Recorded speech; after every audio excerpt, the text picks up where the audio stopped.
Okay, I had a request for some help with the Bells of St. Mary's, and it's not a very hard tune, so I'm not going to spend a whole lot of time on it. I want to cover the major parts of it, some of the chord positions and little quirky things that Don did with it. We'll start out right here at the top of the neck here. Pretty simple, and then just pull off on the 2nd fret on the 3rd string, and you'll really want to emphasize that pull off. Get it good.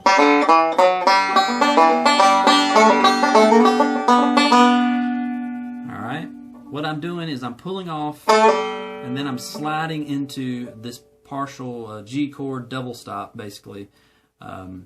It's a 4th fret on the 3rd string, 3rd fret on the 2nd string, and it's just right out of your F-shaped G. Okay, then I'm going to slide up to your D position G, and the same thing here. I'm going to leave that 1st string open, but I'm going to be fretting the 3rd and 2nd string out of that D shape. So your 7th fret on the 3rd string, 8th fret on the 2nd string. So, okay, this is leading up to your C chord. Okay, then I go to your D, your F-shaped D, where it's a passing chord to walk to this D-shaped C. So,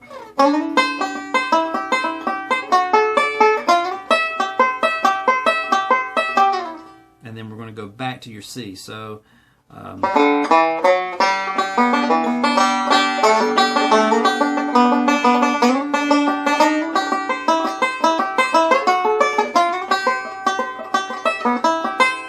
okay, we're just going back to your C here. So,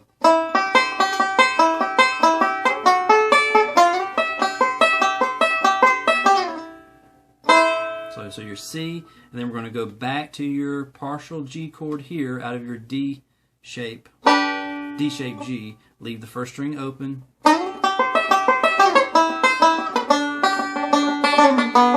Then slide back to your partial G here, double stop. Right out of that F position G, same one we did in the beginning. So,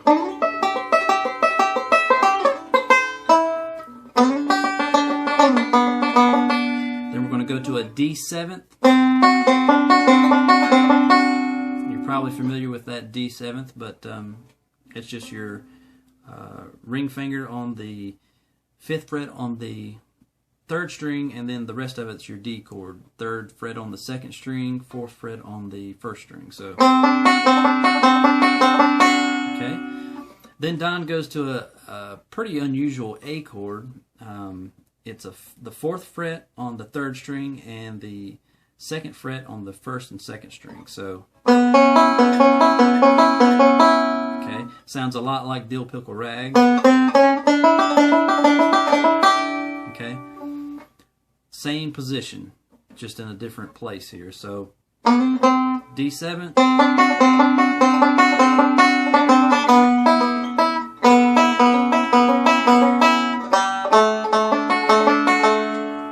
So you do this A chord. Now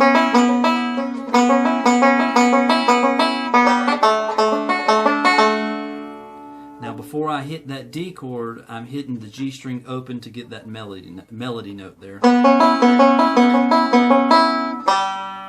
Open G to your D chord. And I'm doubling up on the D, or actually the G string. So I'm getting that melody in there. Alright, so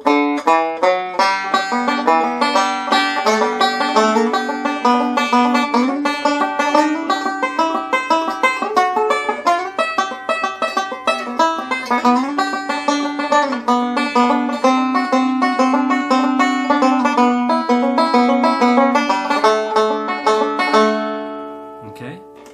Alright. I'm going to show you a variation on this D7 to A to D that he's doing here. He does a double stop variation on the 2nd or 3rd break that he takes. I can't remember which one it is, but what he's doing is he's He's doing the D7th.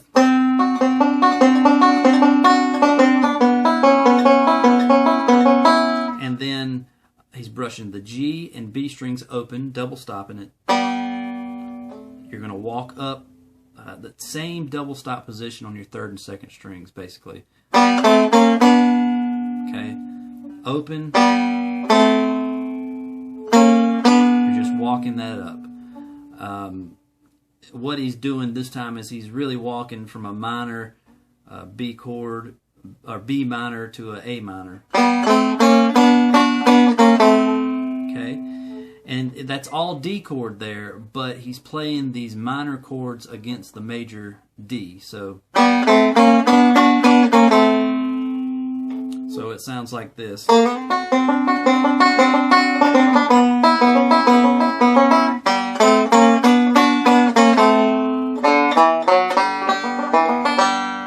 Starts over just like the first part.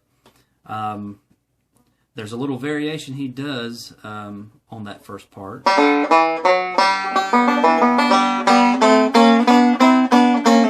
Well, that's not it.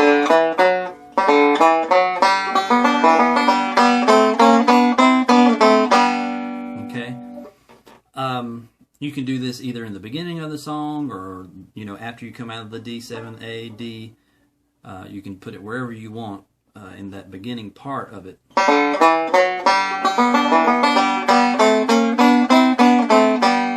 Okay, and all I'm doing is I'm almost the same thing as I did during the D, but I'm doing it, we're in G at this point. I'm brushing the G and B strings open, walking up to this G chord, partial G chord, and then I'm going to flat my fingers across and grab this C on your third and second strings. Back to this G, partial G double stop, to this A minor double stop, basically, or D7th, whatever you want to call it. Okay. Just a little variation from the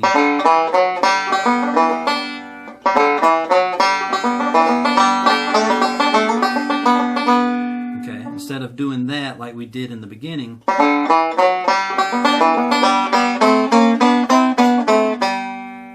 okay, but then we're going to slide right into that partial D-shaped G chord. Okay, leave that first string open.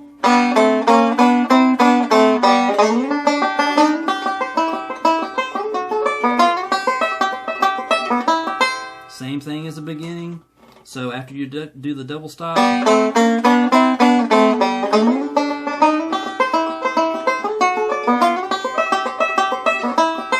okay, just like the beginning, we're going C, D, G, or C, D, C, back to the C.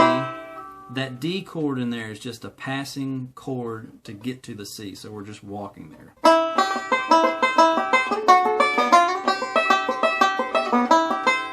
Okay. Okay, on the last part here, I'm going to show you two different ways. One is the way I heard him do it live, and the other way is the way I believe he did it on the record. I'll teach the live version way first, because it makes more sense when you think about it. It's almost exactly like Dixie Breakdown, and we're just changing the positions a little bit. And we're going to be using the Dixie Breakdown roll. You're probably already familiar with Dixie Breakdown and the roll, so but I'll go over the roll. It's just a forward roll, 1, 2, 3, and then back with the index on the second string. So okay, we're going to start out with your barred position G. You can either bar it across or mash all of them down with your individual fingers here.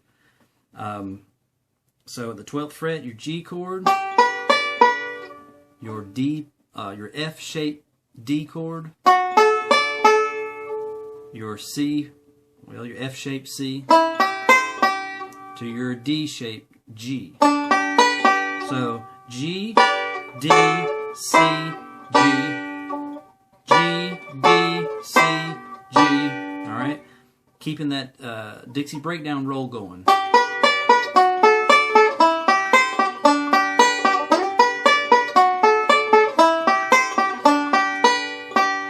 Okay, now that's the way I heard him do it live, but I believe on the record he comes up on the 5th string and rolls forward, doing the Dixie breakdown roll still, but he's hitting the 5th string instead of the 12th fret on the 3rd string that I just showed you. So instead of, he's hitting the 5th string, which is the same note as the 12th fret on the 3rd string. Okay, it's the same note, but the 5th string rings a little bit more. If you listen to the record, I believe that's what he's doing. It's been a long time, but I think that's right. So you roll forward and then back with the index, and then do the same as we did before with your D, C, and G. The only change here is changing the very first note, and I'm hitting that with the 5th on the 5th string.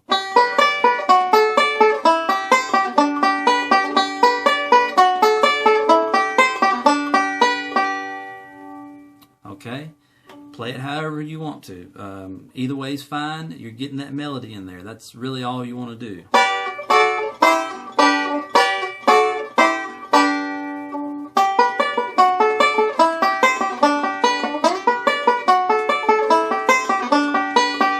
Okay,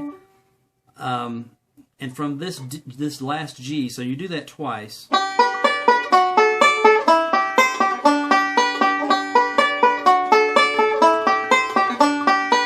So you're going to slide into this A7th. This is the same A or D 7th shape, but we're going to slide it up to your A7th here. So it's the same one we used here during the bridge part. We're going to slide that up to your A7th, to your D chord, your F-shaped D, to your G. All right? So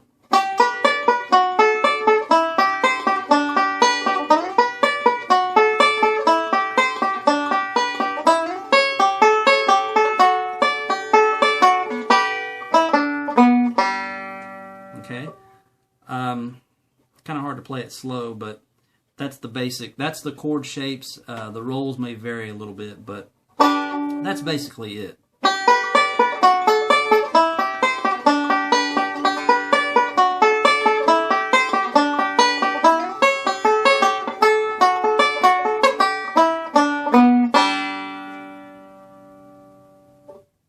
Okay, and that's pretty much all there is to Bells of St. Mary. There's a little differences here and there that Don does, different little quirky things that he likes to do.